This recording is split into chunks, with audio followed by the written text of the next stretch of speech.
Bonsoir à tous, merci de nous rejoindre.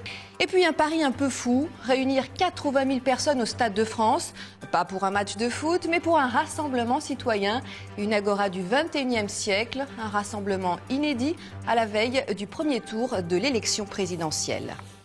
Loin des partis politiques, les rassemblements citoyens, une association a le projet un peu fou de louer le Stade de France pour débattre et proposer des projets de société. Objectif, réunir 80 000 personnes le 22 avril prochain, à la veille du premier tour de l'élection présidentielle. Fanny Bouteiller et Pierre-Julien Kirs.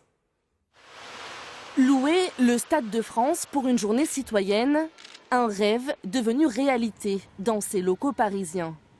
Depuis septembre dernier, 7 bénévoles planchent sans relâche sur la préparation d'une folle journée.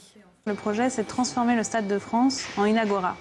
C'est-à-dire comment est-ce qu'on peut échanger, expérimenter notre intelligence collective à très grand nombre autour d'initiatives concrètes.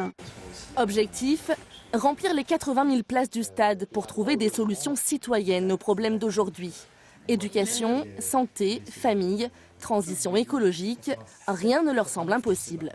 En France, par exemple, on est 60 millions de Français responsables, engagés, actifs.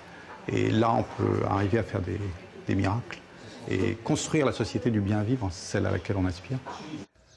À 60 km de là, au cœur de la Beauce, Étienne fait partie de ces citoyens acteurs du changement.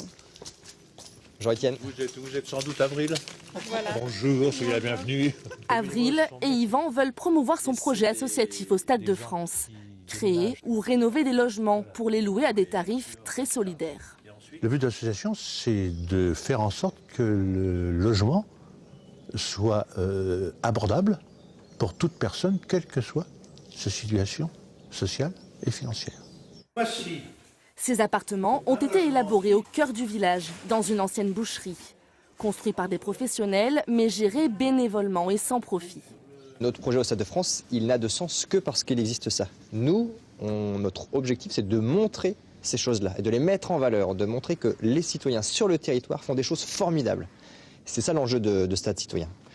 Il reste 2 semaines à Avril, Yvan et les autres bénévoles pour convaincre les citoyens d'acheter leur place et assurer le maintien de l'événement au Stade de France. Très belle soirée à tous. Merci de votre fidélité.